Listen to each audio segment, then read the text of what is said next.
Amelia Langford believed the night drive was nothing more than a tight route between rain-soaked Manhattan and a private airfield. But when the black SUV was boxed inside an underpass, 4 masked men dragged her out, demanding $50 million before dawn, and every bodyguard around her vanished into the storm. They overlooked one man, the quiet driver named Mason Carter. They saw a broke single father clutching a steering wheel. They never imagined he had survived missions that existed in no official file, hidden beneath ordinary sight, and tonight that buried instinct was finally waking again, quietly and completely. If breathless rescues and quiet hidden strength speak to you, stay close and follow this story to its final word. Amelia Langford ran Langford Global from the top floor of a glass tower that looked out over a restless, glittering Manhattan skyline. Her company had grown into a financial technology giant worth billions, and she had built that empire on precision, on data, on rules that never bent for anyone. People who worked with her described her the same way, always with a mix of respect and quiet fear, calling her brilliant and unreachable in the same breath. She trusted spreadsheets more than promises and schedules more than sentiment, and that discipline had carried her from a small analyst desk to the corner office in less than a decade.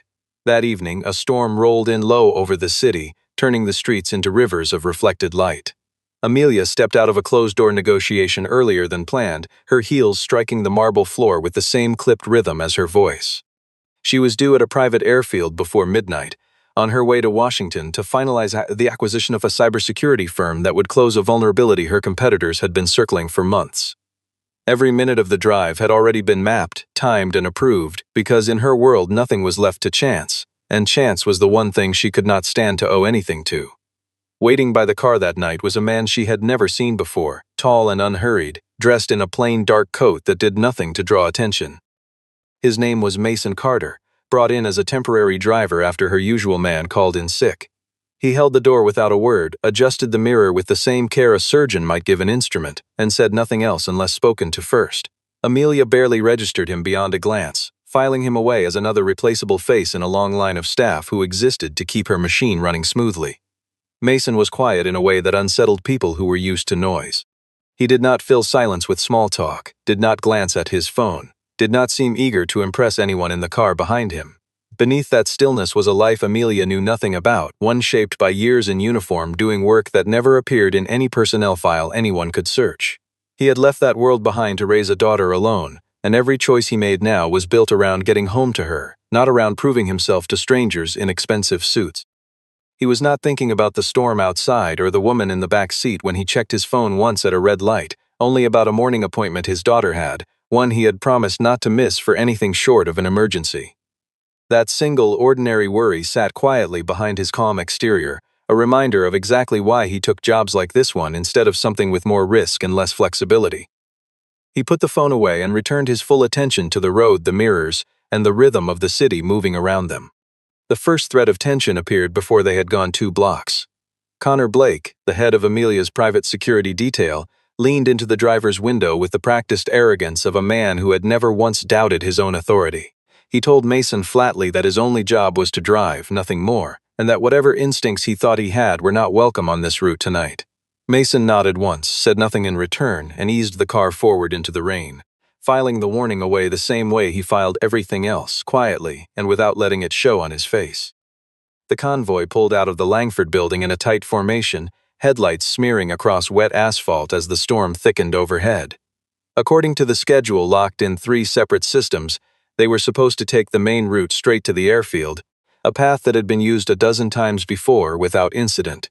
Amelia settled into the back seat with her tablet already glowing, moving through contract terms she had reviewed 100 times, treating the ride as nothing more than dead time between more important moments of her day.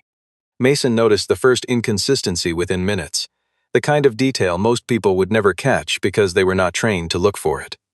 One of the escort vehicles shifted position far earlier than protocol called for, sliding from the rear to the flank in a way that served no tactical purpose he could identify. A few blocks later, he clocked a traffic camera at a familiar intersection with its indicator light dark, a small thing, almost nothing, except that he had passed that same camera on a training run years ago and knew it never failed. Then came the route change, delivered through his earpiece in a clipped voice claiming it was a last-minute security adjustment. Mason had spent enough of his life reading maps under pressure to know that legitimate adjustments rarely arrived without at least one confirming call from a second source, and this one had neither the pattern nor the phrasing of anything routine. He pressed the earpiece gently and asked Connor, in the flattest tone he could manage, whether the new path had been cleared through the usual reporting line.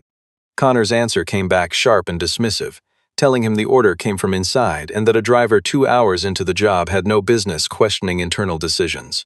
Amelia heard the exchange from the back seat and felt a flicker of irritation rather than concern, assuming Mason was simply nervous in unfamiliar territory and overstepping a role that was not his to fill.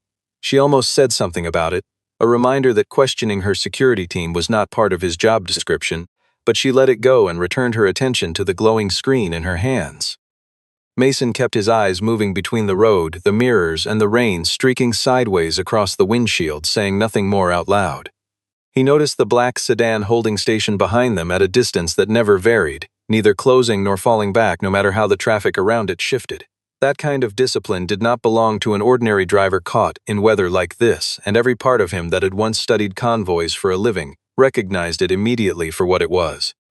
Without making it obvious, he eased the wheel a few degrees, testing whether he could drift them away from the underpass marked on the new route without drawing attention to the correction. The escort vehicle behind him corrected instantly, boxing him back onto the exact path someone else had chosen for them long before tonight began. Amelia looked up from her tablet at last, catching something in the set of his shoulders that had nothing to do with nerves, and for the first time that night she wondered if the quiet man behind the wheel was not frightened at all, but calculating. The underpass swallowed them in darkness a moment before the lights inside flickered and failed entirely, plunging the tunnel into a strobing half-light that made shapes hard to trust. A cargo truck sat sideways ahead, blocking every lane, while the black sedan that had trailed them for miles slid smoothly into position behind, sealing off any hope of retreat. Amelia felt the SUV brake hard and heard Mason mutter something low under his breath, not panic, something closer to recognition. 4 figures emerged from the shadows along the tunnel wall, faces hidden, movements fast and rehearsed in a way that spoke of practice rather than desperation. They used some kind of jamming device that killed the interior electronics within seconds, followed by a burst of thick smoke that turned the confined space into a chaos of coughing and shouting. Whatever remained of the security detail scattered or fell within moments, overwhelmed by an assault that had clearly been planned down to the second. Connor was nowhere to be found in the confusion, a fact that would only matter later, once there was time to think clearly about who had vanished and when. Amelia was pulled from the back seat with rough, practiced hands, her phone smashed against the pavement before she could reach for it, her smartwatch torn from her wrist and tossed aside like nothing at all. She screamed once, more out of fury than fear, before a gloved hand silenced her and dragged her toward the waiting sedan. Mason took a blow to the side of the head that dropped him against the driver's door, and for one crucial second he let his body go slack, let them believe the fall had taken him out of the fight entirely.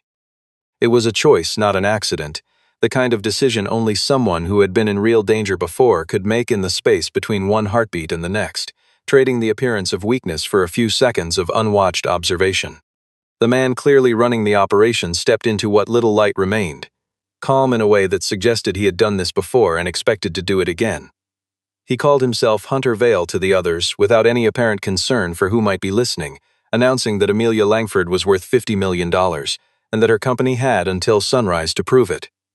His voice carried the flat confidence of someone who had already calculated every outcome and found himself satisfied with each one. They left Mason where he had fallen, dismissing him with barely a glance as nothing more than a driver too poor and too unimportant to matter in whatever came next. That assumption would prove to be the single largest miscalculation of the entire operation, though none of them had any way of knowing it yet. In the seconds before they dragged Amelia away completely, Mason's eyes had already catalogued the tread pattern on 4 sets of boots, the particular rasp in Hunter's voice, a chemical trace of engine oil clinging to the air, a fabricated license plate half hidden in shadow, and a long scratch running down the side of the cargo truck that would be impossible to forget. The engines roared to life almost in unison, the cargo truck reversing out first, the black sedan following close behind with Amelia already vanished into its dark interior. Rain continued to hammer the concrete around him, mixing with a thin line of blood at his temple, but Mason lay still a few seconds longer than he needed to, letting the sound of tires fade fully before he allowed himself to move. Silence returned to the underpass the way it always did after violence, indifferent and total, as though nothing at all had happened there only moments before. Mason woke to silence in an underpass that felt far too still after the violence that had filled it minutes earlier. His head throbbed and his ribs ached where a boot had caught him, but his mind snapped into a clarity he had not felt in years, the kind that came only when there was no room left for anything but focus. He understood immediately that calling the police the moment he stood up could get Amelia killed, because whoever had planned this had known things no outsider should have known. That level of detail meant someone inside her own organization was feeding information to the people who had just taken her, and any call to law enforcement risked passing straight through the same compromised pathways. Mason checked the SUV first, finding that the company's primary tracking device had been carefully removed professionally by someone who understood exactly where to look for it. But buried deeper in the vehicle's older wiring was a secondary locator system installed years ago, the kind only a handful of people who had worked around fleet security would ever think to check. He knelt by the tire marks near the mouth of the underpass, running fingers lightly across grooves in the wet pavement while replaying the sound of the trucks pulling away in his memory. Years of training let him rebuild a rough picture from almost nothing at all, matching engine pitch, timing, and the particular way water sprayed under heavy tires to a direction and a likely distance from where he now stood. It was not certainty, but it was enough of a starting point to move instead of waiting helplessly for someone else to act.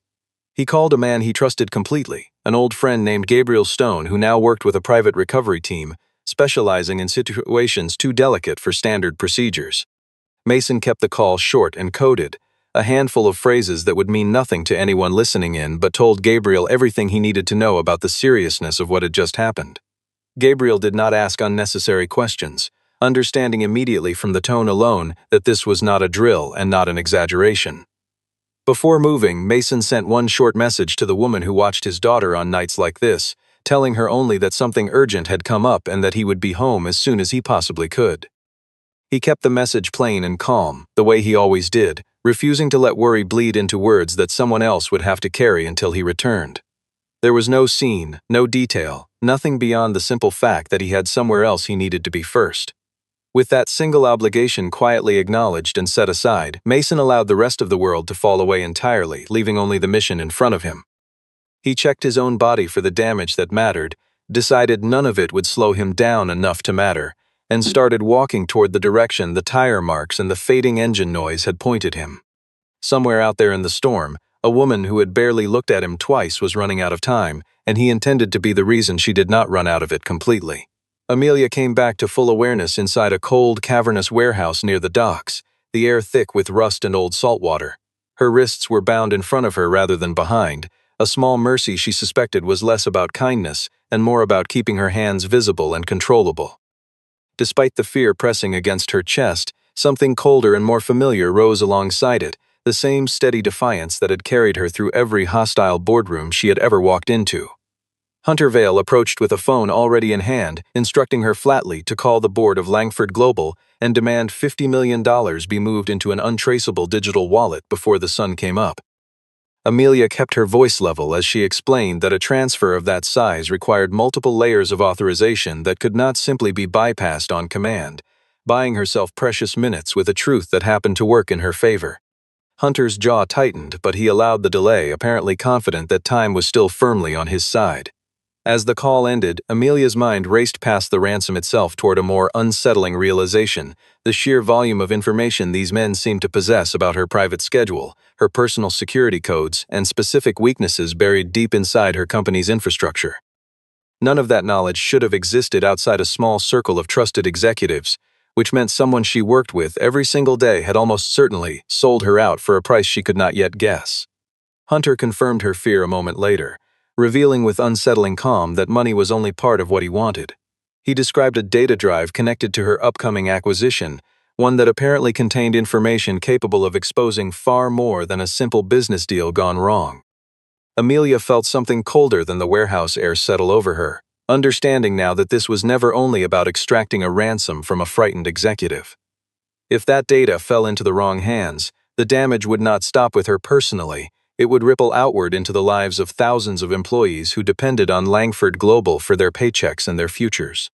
That thought frightened her more than the ropes around her wrists or the armed men pacing near the warehouse doors, because for the first time in years she felt responsible for something larger than her own survival. Fear for herself was manageable, but fear for people who trusted her leadership cut in a much deeper way. In the stillness between threats, her mind kept circling back to the driver she had barely acknowledged hours earlier, replaying the look on his face in the moments just before the underpass closed around them. There had been no panic in his eyes, only a quiet, focused calculation she had mistaken for nervousness at the time. Sitting in the cold, with her hands bound and her company's future hanging in the balance, Amelia allowed herself, for the very first time, to wonder whether that quiet man had known exactly what was coming before any of them did. Masons reached the industrial stretch near the harbor on foot, moving through rows of abandoned warehouses with the unhurried patience of a man who understood that speed without information only got people killed.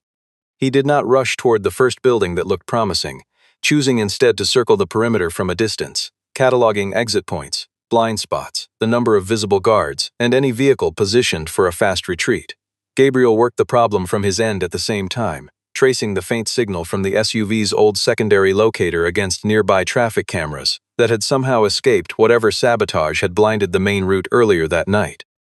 Piece by piece, the two of them narrowed the search until a single cluster of warehouses stood out clearly from the rest, one with far more foot traffic than an abandoned building should ever have at this hour. While waiting on Gabriel's confirmation, Mason reviewed everything he had gathered since the underpass, and one detail kept surfacing above the others: the timing of the ambush and how precisely it had matched Amelia's confidential route. That kind of precision required inside access, the sort only a handful of people within her security detail could have provided, and the name that kept rising to the surface of his memory was Connor Blake. A memory from years earlier pushed its way forward uninvited, a night overseas when a single overlooked detail had cost him a friend he could still picture clearly if he let himself. He had promised himself back then that he would never again let carelessness be the reason someone paid with their life, and that promise settled over him now with the same weight it always carried, sharpening his focus rather than slowing him down. He moved in close to the nearest guard stationed just outside the loading dock, working with a silence built from years of practice rather than any particular anger. There was no gunfire, no shout, nothing that would alert anyone still inside the warehouse that their perimeter had already been quietly compromised. Within seconds, the guard was disarmed and unconscious, and Mason had claimed a radio still warm from recent use.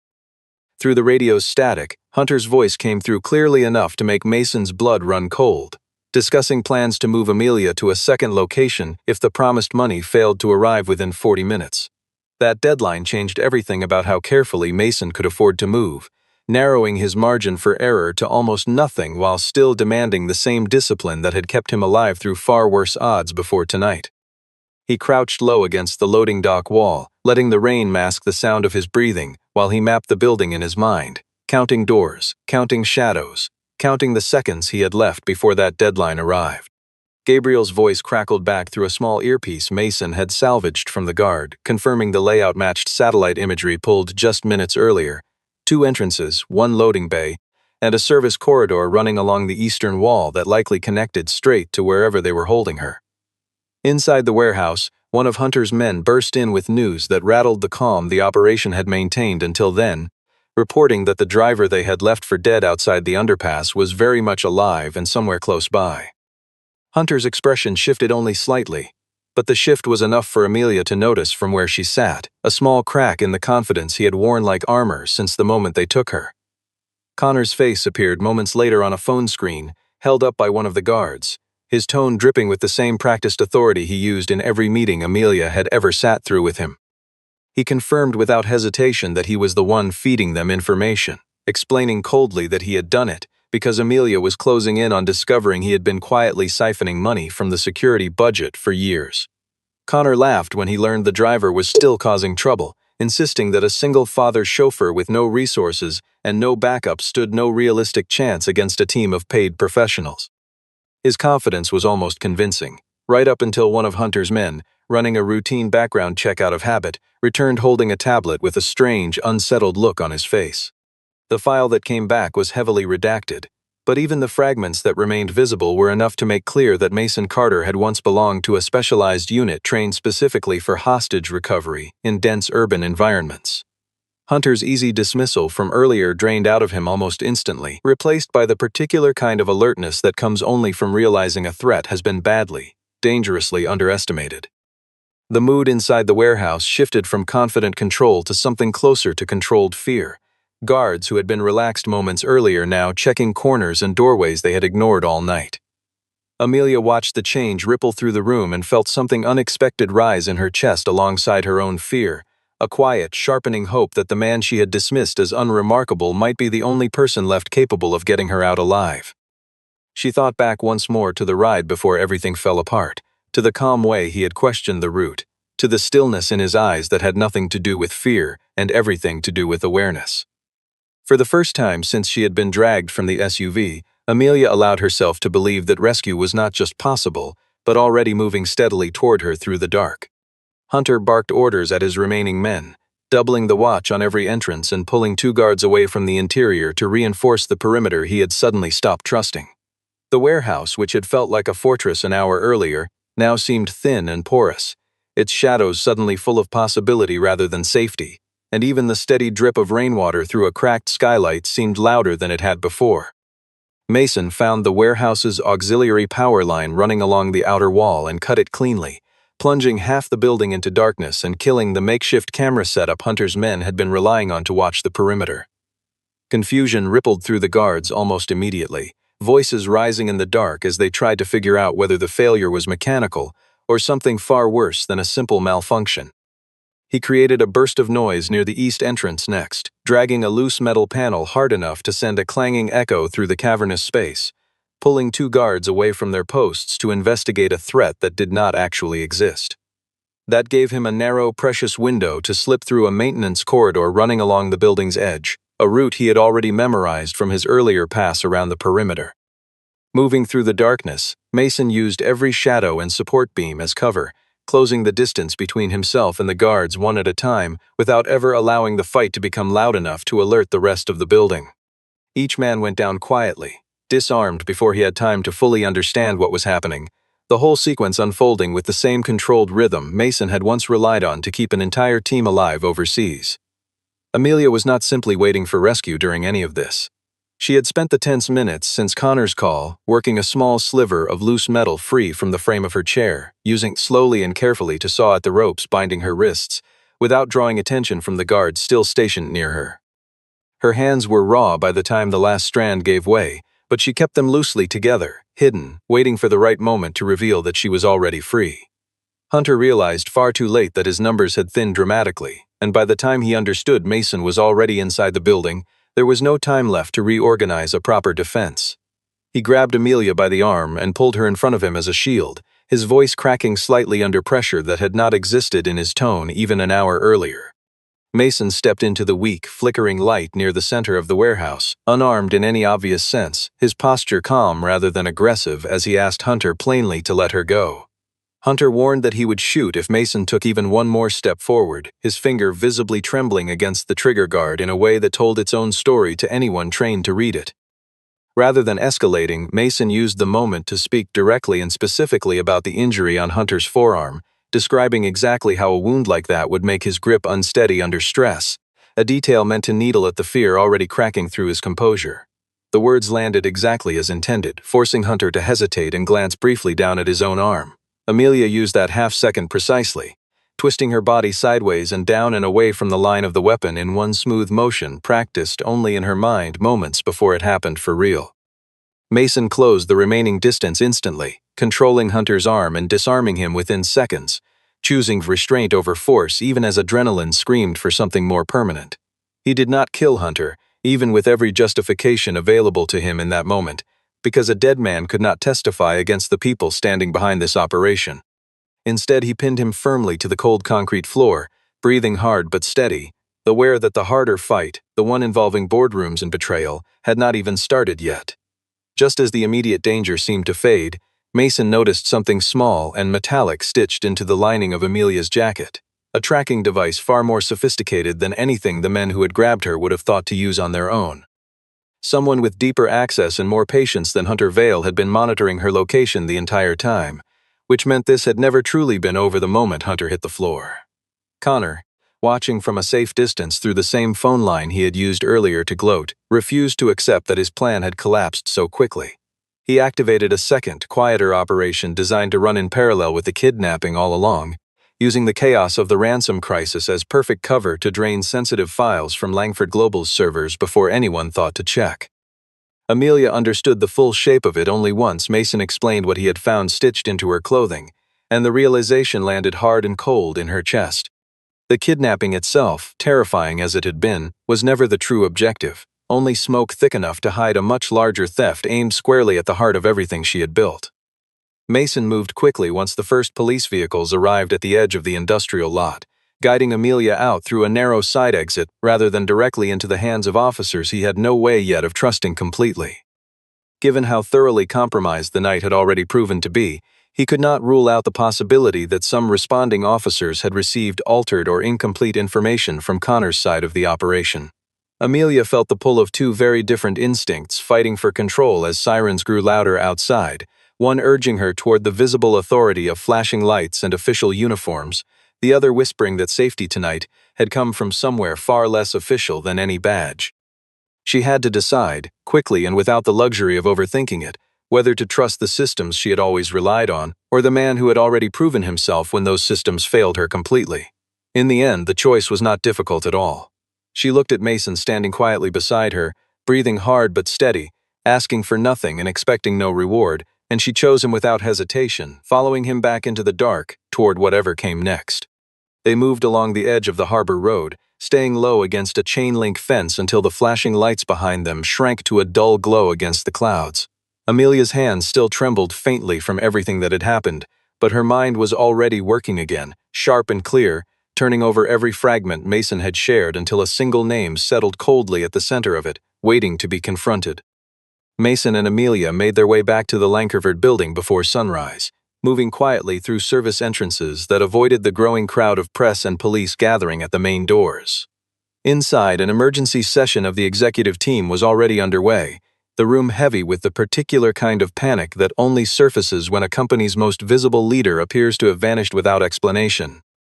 Connor stood at the head of that meeting, playing the role of grieving colleague with practiced ease, his voice thick with manufactured concern as he pushed the board toward authorizing the ransom payment as quickly as possible. He argued, with disturbing calm, that Amelia might already be dead and that the company needed to invoke emergency succession procedures before the situation spiraled any further out of their control.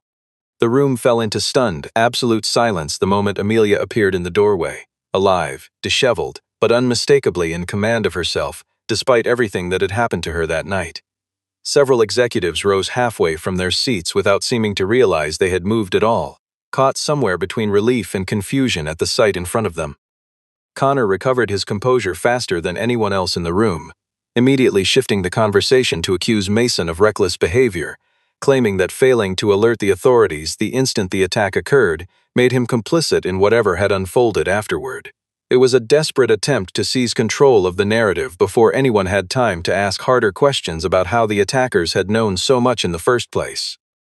Mason answered the accusation with the same unhurried calm he had carried through the entire night, laying out physical evidence piece by piece on the conference table in front of the stunned board members. There were recorded radio exchanges, coordinates pulled from the SUV's secondary locator, a fingerprint lifted from the tracking device found in Amelia's jacket, and salvaged security footage that Gabriel had painstakingly recovered from a damaged hard drive earlier that morning. For the first time since the ordeal began, Amelia spoke directly to the full board on Mason's behalf, defending him without hesitation in front of the very people who had once treated him as invisible. Her voice carried the same authority it always had, but now it was aimed squarely at protecting someone who had earned that protection many times over in the span of a single, brutal night. Connor's composure finally shattered under the weight of the evidence stacking against him, and he bolted from the room toward the technical floors below, apparently hoping to erase whatever traces of his betrayal still lingered somewhere in the company's servers. Mason was already moving before anyone else in the room fully processed what had happened, intercepting him in a narrow hallway with the same cold, practiced stillness he had used against far more dangerous men only hours earlier. Cornered and out of options, Connor grabbed a nearby employee and pulled her against himself as a shield, backing toward a service stairwell while shouting for everyone in the hallway to stay back. Mason stopped several feet away, raising both hands slowly and calmly, his voice steady as he told the frightened staff around him to move back and give Connor room to think. Amelia arrived moments later, breathless from running down 2 flights of stairs, immediately reaching for her phone to call in additional security reinforcements from outside the building. Mason stopped her with a quiet shake of his head, explaining in a low voice that Connor was already cornered and desperate, and that any sudden show of overwhelming force might push him into doing something neither of them could undo afterward. He turned his attention back to Connor, speaking directly and without any trace of anger, addressing the fear and greed that had clearly driven every decision Connor made over the past several months. Mason reminded him quietly that the people who had hired him would abandon him the instant he stopped being useful, and that the only real leverage he had left was whatever cooperation he chose to offer right now. Something in that steady, unhurried honesty seemed to reach him in a way threats never could have, and for just a moment his grip on the frightened employee loosened as his attention shifted entirely toward Mason's voice. That single moment of distraction was more than enough.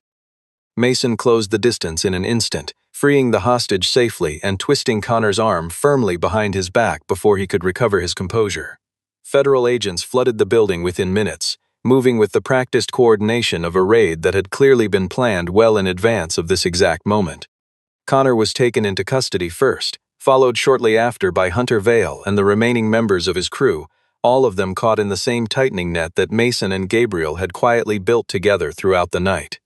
Amelia stood in the hallway afterward, watching Mason help the shaken employee to her feet with the same gentle patience he had shown all night, and she realized she was no longer looking at the driver she had barely noticed hours earlier. In her eyes now stood a man who had saved not only her life, but the entire company she had spent a decade building from nothing. When the chaos finally settled enough for a quiet moment between them, Mason asked only one simple question, wondering aloud whether there was any chance at all he could still make it home before his daughter woke up for the day ahead. Amelia laughed softly for the first time in what felt like days, a sound that surprised even her, and told him that after everything he had just done for her company, and for her personally, she would make sure a car was waiting outside within the minute. It was, she realized, the smallest thing she could offer a man who had given her something no amount of money could properly repay. Several days later, Amelia stood before a small, carefully controlled gathering of press to confirm that Connor Blake had been terminated from Langford Global and now faced a formal criminal investigation alongside every member of the crew who had helped orchestrate the attack against her. Her voice was calm and measured, the voice of someone who had already moved past the fear and settled firmly into the work of rebuilding what had nearly been taken from her. Privately, she offered Mason a permanent position leading a newly created division focused entirely on specialized security, along with a salary large enough to change his life completely if he chose to accept it. Mason declined almost immediately, gently but firmly, explaining that he had already given years of his life to work built around danger and violence, and he had no interest in returning to that world full-time now that he had a daughter depending on him. Rather than pushing back or treating his refusal as a problem to be solved, Amelia offered something different instead, a flexible advisory role that would let him consult on security matters when needed while still leaving room for the ordinary rhythms of raising a child on his own. Mason considered it carefully before accepting, understanding that this version of the work would let him protect people without ever again becoming a weapon aimed at anyone. Amelia apologized to him directly, without qualification, admitting that she had judged him the moment she saw his plain coat and quiet manner, assuming a single father driving for hourly pay had nothing meaningful to offer someone in her position. It was, she admitted, one of the more foolish assumptions she had made in a career built on supposedly reading people accurately. Mason accepted the apology with the same steady calm he brought to everything else, telling her plainly that he had never wanted pity from anyone, only the simple decency of being seen clearly for who he actually was. There was no bitterness in the way he said it, only a quiet certainty that had clearly carried him through far harder nights than the one they had just survived together. The story closed on a rooftop terrace overlooking the Langford building at first light, the storm finally broken, the city glowing gold and clean after a night that had nearly taken everything from both of them. Amelia asked him quietly why he had risked so much for a woman who had treated him with such casual dismissal only hours before everything fell apart. Mason answered simply, without any hint of performance, saying that on a battlefield or in an ordinary life, the person left behind still deserved to be found and brought home. Amelia said nothing for a long moment, only looked at him with something new and unguarded in her expression, and in that quiet space between them stood the first fragile outline of trust, respect, and the beginning of something that felt like it might, in time, become far more than either of them had expected. Some people spend their whole lives being underestimated, judged by a plain coat, a quiet voice, or a modest paycheck, while the truth of who they really are stays hidden until the one night it matters most. Mason Carter never asked to be seen as extraordinary, and he never needed anyone's applause to know his own worth.